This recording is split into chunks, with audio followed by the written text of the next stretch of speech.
안녕하십니까. 현대투자연구소 송지호입니다. 새벽에 미국 증시는 다우지수가 0.6%, 나스닥 지수는 1.4% 강세로 마감되었고요. 필라델피아 반도지수는 나스닥 지수와 소수점 두 자리까지 똑같이 강세로 마감되었습니다. 많이 걱정했는데 상당 부분 다행인 것 같습니다. 시장이 대단히 복잡한 모습입니다. 전 세계적으로 코로나 재확산이 우려되는 상황이고요. 여기에 대북 문제까지 새로운 불확실성으로 부각이 되면서 시장을 압박하는 상황인데요. 어제 같은 경우는 수급적으로 현물과 선물 간의 그 베이시스가 역전이 되면서 하락세를 가속화시키는 양상이 아니었나 생각이 됩니다.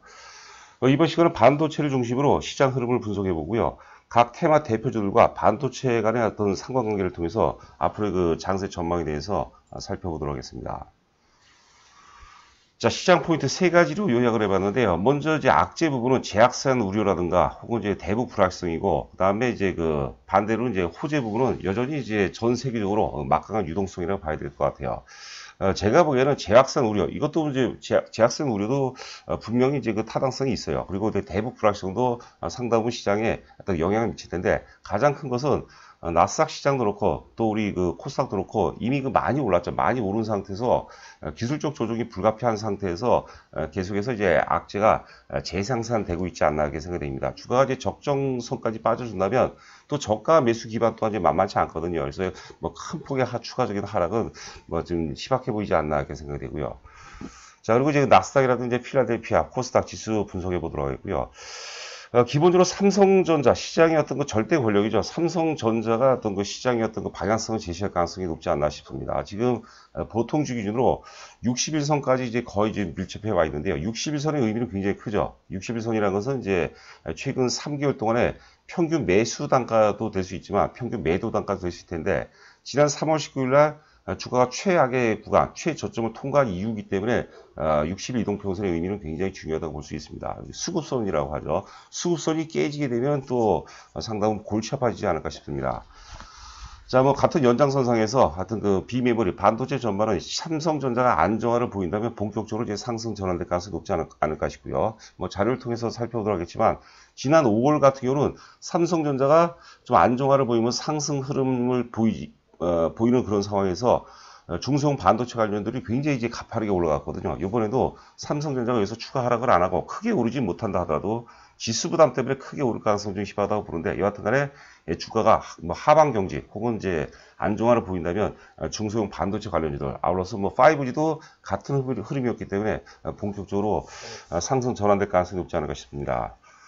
자, 그리고 이제 지금 시장은 이제 바이오하고 비대면하고 이제 같은 편이에요. 바이오 비대면 시장을 주도하는 상황에서 반도체와 5G 간의 어떤 그 주도권 다툼이라고 보는데, 당장은 지금 지수 조정과 함께 반도체라든가 이제 5G가 조정을 받으면서 바이오가 크게 부각이 되고 있는데, 최근에 굉장히 상당 부분 이제 과열 신호가 나오고 있어요. 비대면 테마가 먼저 과열이 나왔고, 그 다음에 바이오 테마 역시도 뭐 삼성 바이오로시라든가 혹은 뭐 셀트리온 헬스케어 이런 거 바이오 주도주 전반이 상당 부분 과열권이 나오기 때문에 반도체가 이제 오르기 위해서는 또 바이오라든가 비대면이 조정 받아줘야 되거든요. 뭐 그런 표현보다는 반도체가 이제 오르게 돼 반도체라든가 5G 테마가 이제 시장에서 부각이 되고 오른다고 보면은 바이오라든가 비대면은 조정 가능성이 있고요.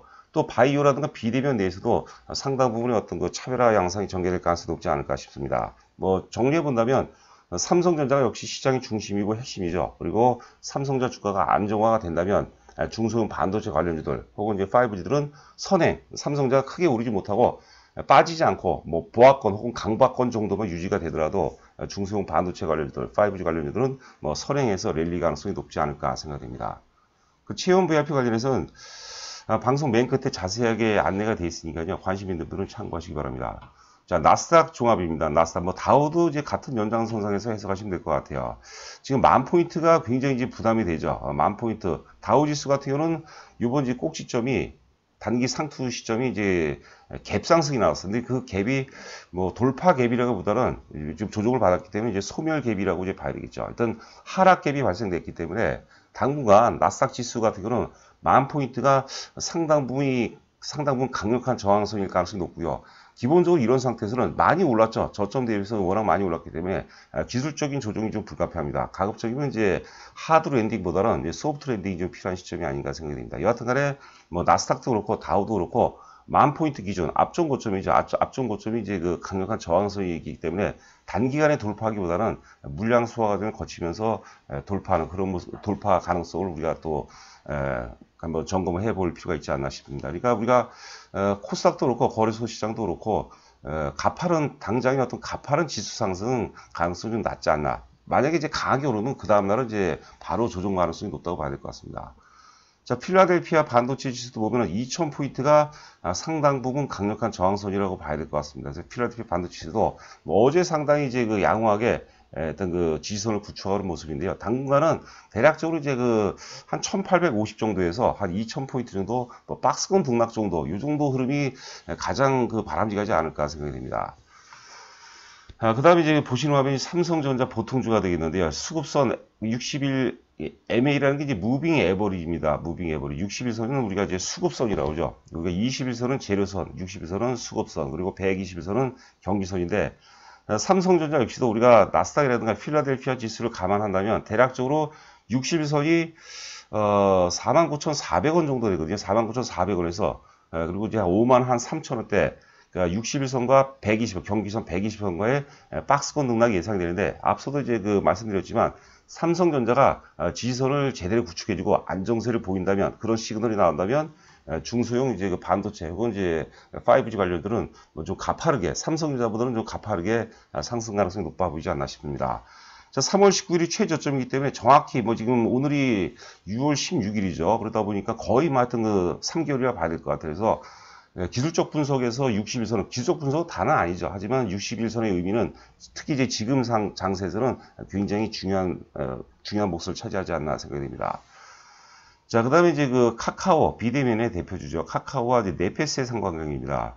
역시 그 비메모리 네페스가 오르는 환경에서는 이제 상대적으로 카카오는 상승 탄력이 좀 둔화가 됐고, 그리고 이제 카카오가 이제 그 코로나 환경 속에서 이제 급등을 했죠. 많이 오르는 환경 속에서는 이제 매기가 비대면이라든가 혹은 바이오로 이전이 되면서 반도체 관련들이 조정을 받기 마련인데요. 여하튼 간에 카카오가 일단 그 과열 신호가 나왔죠. 그렇기 때문에 카카오 같은 경우는 이제 조정 가능성이 이제 높아 보이고, 그 다음에 상대적으로 네페스는 이제 고점 대비 충분히 빠졌기 때문에 이제는 반등 쪽에다 무게를 둘 필요가 있고, 그 시그널을 역시 삼성전자가 안정세를 찾는다면, 안정세를 보인다면, 최소한 뭐 강보합권 정도를 2, 3일 정도 유지를 해준다면, 어떤 그 중소형 반도체 관련주들, 그리고 5G 쪽으로 매기가 집중될 가능성이 높지 않을까 생각됩니다. 그 위에 그림이 이제 셀트리온 헬스케어와 이제 SFA 반도체와의 상관관계입니다. SF 반도체도 또 많이들 관심을 갖고 있고, 저도 좀 사실 좀 먹졌습니다. 굉장히 뭐 10,000원까지 가지 않을까 싶었는데, 하여튼 그 저로 인해서 좀 손해를 보신 분들이 좀 많은 것 같아요. 제가 뭐 사과 드리고 싶지는 않고요. 하여튼 조금 견뎌내면 또 좋은 흐름이 예상이 되지 않나 싶습니다. 그 같은 논리죠. 하여튼 그 반도체, SF 반도체가 이제 먼저 많이 올랐고, 그 당시에 이제 셀트리온 헬스케어는 이제 그 상승세가 뭐 크게 돋보이지 않은 그런 모습이었고, 고점을 찍고 조정받는 환경 속에서 이제 바이오 쪽으로 매기가 몰리면서 급격하게 상승세를 보이는데요. 지금 차트를 이제 그 위아래를 축소했기 때문에 좀 그 상승폭이 좀 작아 보이는 거, 그런 점 이렇게 해서 참고하시기 바랍니다. 한번 상한가도 한번 들어갔었고, 여하튼 간에 최근에 이제 많은 과열 신호가 나오고 있거든요. 그러면 셀트리온이 SF 반도체 쪽이 이제 앞으로는 상승에 유리한 환경이라면 바이오 쪽은 조정 가능성에다가 우리가 좀 무게를 둬야 되지 않나 싶고요. 역시 그 SF 반도체가 3월 19일이 절대 바닥입니다. 뭐 절대 바닥이기 때문에 여기를 뭐 회수를 하거나 뭐 그럴 가능성은 희박하다고 봐야 되겠죠. 그 3월 19일 날을 우리가 복귀를 해서 한번 잘 한번 생각해 보세요, 여러분들. 그때 그 최악의 어떤 공포, 예측 불가능한 악재 중에서 가장 커다란 악재는 예측 불가능한 공포거든요. 그 구간이었어요. 그런데 지금은 어떻습니까? 예측 가능한 악재라고 이제 봐야 될 것 같아요. 자, 그리고 이제 지금 보시는 화면은 이제 셀트리온 헬스케어와 이제 HFR이죠. 5G죠. 5G의 상관관계인데, 역시 그 HFR 지금 화살표 표시지역 있죠. 큰 화살표. 여기가 이제 3월 19일인데, 여기를 훼손할 가능성은 제가 보기에는 뭐 거의 희박해 보이고요. 여하튼 간에 역상관관계를 보였죠. 5G HFR이 먼저 오른 상황에서 뭐 셀트리온 헬스케어는 상승폭이 크지 않았고, 조정받는 환경 속에서 이제 매기가 바이오 쪽으로 이제 집중되는 그런 모습이고, 셀트리온 헬스케어가 이제 과열 신호가 나왔어요. 예, 셀트리온 헬스케어가 조정받아야지만 HFR이 오른다는 게 아니죠. 무게중심은 이제 삼성전자가 되겠죠. 지금 HFR이 오를 수 있는 환경이기 때문에 셀트리온 헬스케어는 조정 가능성이 이제 높다고 보시면 될 것 같습니다.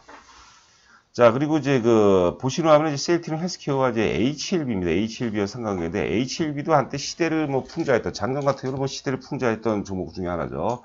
지금, 위에 기간은 똑같거든요. 셀트리온 헬스케어가 이제 바닥을 찍고, 작년 12월 바닥을 찍고, 크게 이제 상승 추세를 보이는 가운데, HLB는 먼저 많이 올랐어요. 작년에 많이 올랐죠. 먼저 오르고 고점을 찍고, 뭐 20만원 부근에서 고점을 찍고, 6개월 이상 가격 조정과 함께 기간 조정을 6개월 이상 받았거든요. 그래서 바이오가 무조건 다 안 되는 건 아니고 바이오 내에서도 차별화가 심화될 가능성이 굉장히 높다 이렇게 보시면 될 것 같아요. HLB 같은 경우는 어마어마한 트라우마를 갖고 있죠. 뭐 신라젠 사태를 비롯해서 뭐 연이은 삼상 실패를 해서 많은 트라우마를 해서 팔세력들이 팔 만큼 다 팔았다고 보는 거예요. 매도세의 상당 부분이 소멸됐을 가능성이 이제 높다고 보는 거거든요. 자, 그렇게 보시면 될 것 같습니다. 그래서 일단은 지금 향후의 장세를 본다면 셀트리온 혹은 셀트리온 헬스케어, 삼성 바이오로직스보다는 HLB 쪽에 좀 유리한 환경이 전개될 가능성이 높다 이렇게 보시면 될 것 같습니다. 자, 이번 그림은 제가 삼성전자 우선주하고 이제 AD 테크놀로지를 비교해 봤습니다. 제가 지금 네페스도 말씀드렸고 SF 반도체, AD 테크놀로지, HFR을 말씀드렸는데 지금 다 동반 하락했기 때문에 커다란 흐름은 뭐 개인기적인 요소는 개별적인 어떤 호재라든가 악재 이런 요소보다는 전반적으로 동반 상승, 동반 하락하는 그런 분위기 때문에 이렇게 해서 그냥 참고로 대표성으로 이제 참고하시면 될 것 같습니다. AD 테크놀로지도 저희가 굉장히 사실 기대를 하고 있는 그런 종목이죠. 여하튼간에 삼성전자하고 이제 흐름을 보면 3월 19일 날 이제 최저점을 통과해요. 그리고 뭐 거의 유사한 흐름인데 5월 들어서 보시면 이제 빨간색 아래 이제 AD 테크놀로지 보면은 빨간색 화살표 상승 화살표를 표시해놨죠.